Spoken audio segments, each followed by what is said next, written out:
In Feeling is the Secret, Goddard explores the hidden power of our consciousness, showing us that our inner beliefs, feelings, and perceptions shape every experience in our lives.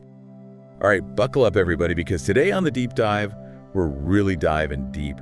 We're taking on a book that's, well, it's electric. Yeah, it's definitely got that energy to it. Neville Goddard's Feeling is the Secret. Oh man, this is a classic. We're going to break down the core concepts. We're going to look at what makes this book tick and how it can help you manifest like crazy. Sound good? Sounds amazing. So let's just jump right in. Chapter 1, Law and its Operation. Okay. This is where Goddard really lays the foundation. He talks about consciousness, but not just consciousness as one big thing. Right, he breaks it down. He divides it. You've got the conscious mind, which he describes as like masculine energy. The ideas, the active part. Yeah, the ideas, and then the subconscious, which is like the feminine. The receptive, the one that brings things to life. He actually says, quote, "The world and all within it is man's conditioned consciousness objectified." Yeah, that's a powerful statement. Okay, so unpack that. Conditioned consciousness. What does that even mean? It means, like, all those beliefs we have, all those assumptions that we just kind of accept as true, all the things we tell ourselves, the stories we've been told. The conditioning. The conditioning, exactly. And Goddard's saying all of that becomes our reality. So if you're walking around thinking, I'm not good enough. Oh, your subconscious is listening. It's taking notes. It's like, okay, coming right up. Not good enough on the menu today. Yep. And that's why he calls feeling the one and only medium. You know, it's how those ideas get through to the subconscious. So it's not enough to just think it. You got to feel it. You gotta feel it. That's the secret sauce. I love that.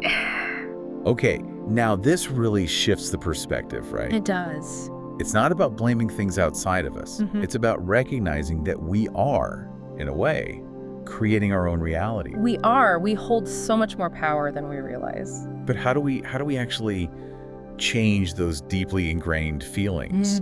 Especially when, life throws us curveballs. Well, that's a great question. And it leads us to chapter 2, sleep.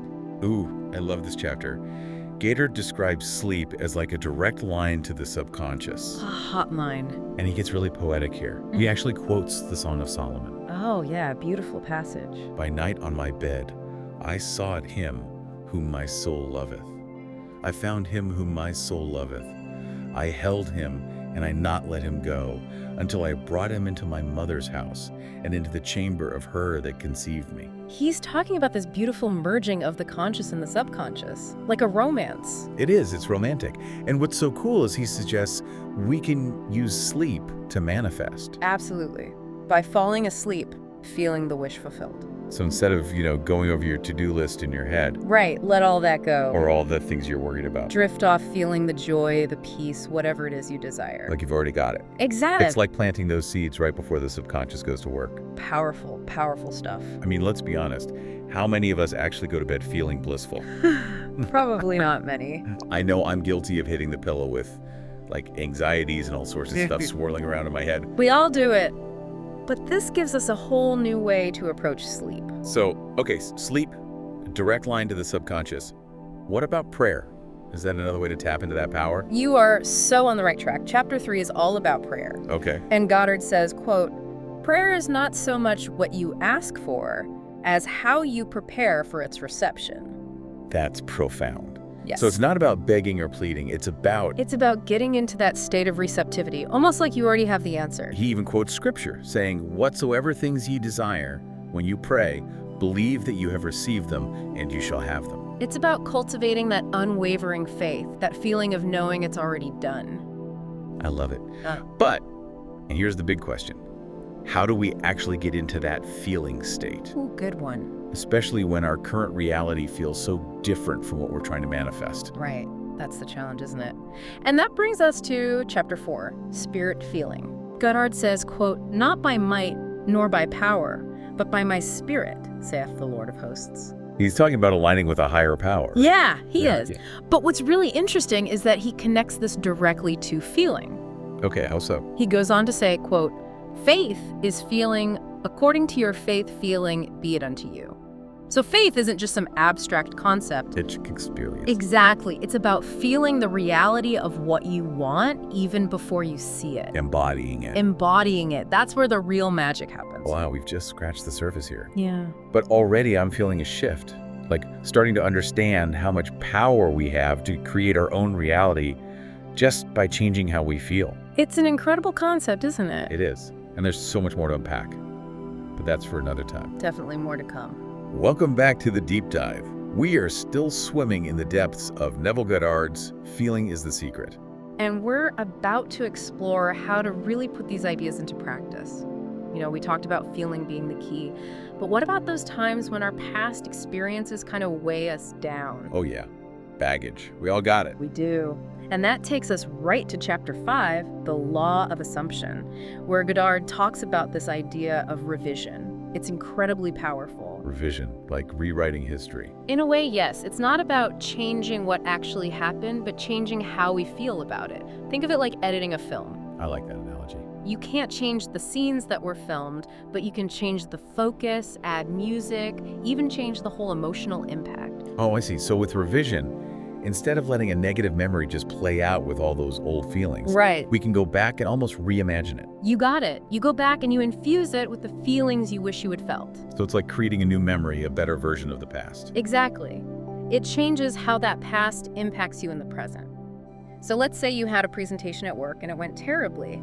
You were nervous, the tech failed, it was a disaster. I've been there. Stage fright is real. With revision, you can go back to that scene in your mind, but this time, you're confident, the presentation is flawless, everyone's applauding. So you're not denying what happened, you're just changing the feeling around it. Exactly. And the amazing thing is, Goddard says, by changing how we feel about the past, we actually influence how it shows up in our lives now. Whoa, okay, so we're literally reshaping our reality by reshaping our memories. It's mind-blowing, isn't it? It is. Okay, so we've revised the past. Now, how do we create the future we want? Well, that's where Chapter 6 comes in, the subjective use of imagination. Oh, this is where it gets fun. Right. Goddard says, and I love this quote, "The world is yourself pushed out. Objectify your desires. Give them a definite, substantial form in your consciousness. See and feel them as real." We're not just daydreaming here. It's active. We're creating. Exactly. It's about engaging all your senses, making that desire so real in your mind you can almost taste it, touch it, smell it. Like if you want a new house, you don't just vaguely picture a house. Right. You're walking through the rooms, feeling the carpet under your feet, you smell the fresh paint, you hear the laughter of your family. You're creating that blueprint in your mind, so detailed that your subconscious knows exactly what to build. That's the power of the imagination. Okay, but we can't forget the most important part, the secret ingredient. The feeling. Chapter 7, the secret of feeling. He says, the only thing that keeps you from realizing your desire is your failure to feel that you already possess it. Oof. That one hits hard. It does. So it's not enough to just think about it or even visualize it. We have to feel it as if it's already ours. Exactly. And this is where a lot of people get tripped up. We're so used to looking at our current circumstances and feeling like, well, this is my reality. But Goddard's saying, no, that's not the whole story. You can change the story by changing the feeling. Precisely. If you want to attract love, you have to embody the feeling of being loved. If you want success, feel successful, even before you see the results. So it's not just positive thinking, it's deeper than that. Yeah. It's like aligning your entire being with that reality. Yes, your thoughts, your feelings, even your actions. Which brings us to Chapter 8, Acceptance. Yes. Letting go of that struggle. Goddard says, accept it as true. Claim it as already yours. Persist in this assumption and you will realize your desire. This is the law. It's about trusting the process, like planting a seed and knowing that it will grow. Even if you can't see it happening yet. Exactly. So we've got revision, imagination, acceptance, but there's so much more to feeling is the secret. Oh, we're just getting started. We've got a whole toolbox of techniques and insights to explore in the next part of our deep dive. Stay tuned. And we're back for the final part of our deep dive into feeling is the secret. Yeah, we've covered a lot of ground, but there's still some real gems waiting for us. Chapter 9, the importance of feeling, seems like a good place to pick up. Oh, for sure. This is where Goddard really hammers home the core message. He says, quote, "To realize your desire, you must assume the feeling of the wish fulfilled." Okay, but how? How do we actually do that when our current circumstances feel so different? Well, he gives us a technique. Okay, I'm all ears. He says, you must imagine that you are already experiencing what you desire. The feeling which comes in response to the question, how would I feel were my wish realized, is the feeling which should monopolize and immobilize your attention. So really tap into that feeling, like fully embody it. Exactly. So let's say your desire is, I don't know, landing your dream job. Okay, yeah. Close your eyes. Imagine you just got the call, you signed the contract, it's yours. How do you feel? Excited, relieved, maybe a little bit in shock. That's the feeling. That's what you want to capture and hold on to. And this kind of ties back to that idea of living in the end, right? Which he talks about in chapter 20. Absolutely. It's about feeling the reality of it now, not just picturing it in your head. Okay, so imagination is key here. And Goddard dives into that in chapter 10, the creative power of imagination. He says, imagination is the beginning of creation. You imagine what you desire, you will what you imagine, and at last, you create what you will. So our thoughts and feelings are literally shaping the world around us. They are. It's like we're sending out this constant signal, and the universe is responding by bringing us experiences that match that vibration. That's why it's so important to be mindful of what we're feeding our imagination. Right. Because if we're constantly focusing on what we don't want, well, guess what? I'm probably going to get more of that. Exactly. And then in chapter 11, Goddard gives us a whole toolbox of techniques. Oh yeah, techniques, that's a good one. Visualization, affirmations, revision. Even using dreams as a portal for manifestation. It's about finding what works for you and incorporating it into your life. Becoming the architect of your reality. Yes. Now, one thing that a lot of people struggle with is this idea of letting go. Oh yeah. Chapter 28. Let go and let God. Surrender your desires to the universe and trust that they will be manifested in the perfect way and at the perfect time. It seems like a contradiction, right? We're putting all this effort into feeling and visualizing, and then we have to let go. It's not about giving up. It's about releasing that need to control every detail. Trusting that the universe has got this. Exactly. It's like planting a seed and then trying to dig it up every day to see if it's sprouted.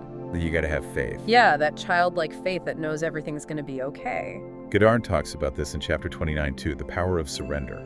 He says, surrender is not weakness, but strength. It's about recognizing that we're not in control of everything. There's a bigger plan at play. Which leads us to chapter 37, the importance of living in the present. The present moment is the only reality, Goddard says. The past is gone, the future is yet to come. Live fully in the now and experience the fullness of life. It's about letting go of those regrets and worries that keep us stuck. Embrace the present. That's where creation happens. Love that. Okay, this next one's a personal favorite, chapter 34. The importance of living a life of love. Oh yes, such a powerful chapter. Goddard says, love is the answer. Love yourself, love others, love life. When you live a life of love, you create a reality of peace, joy, and abundance. It's about choosing love over fear in every situation. Recognizing that we're all connected, and that by sending out love, we're actually attracting more love into our own lives. It's beautiful, isn't it? It is, and it's so fitting that the book ends with chapter 40, the importance of living a life of love and service. Yeah, it brings it all together.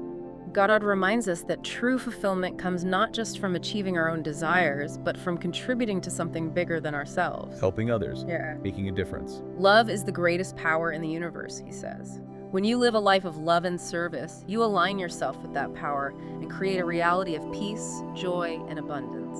Wow, this has been an incredible journey. I feel so inspired by Goddard's message. It's really empowering to realize that we have the power to create our own reality through our thoughts, feelings, and beliefs. It's a message that's truly timeless. If you're ready to tap into your own manifesting power, I highly recommend picking up a copy of Feeling is the Secret and diving deep into these principles for yourself. And don't forget to subscribe to Affirm Gnosis for more deep dives into life-changing ideas. Thanks for joining us on this adventure. Until next time, remember, feeling is the secret. Embrace your power, trust the process, and create a life that truly lights you up. See you on the next deep dive.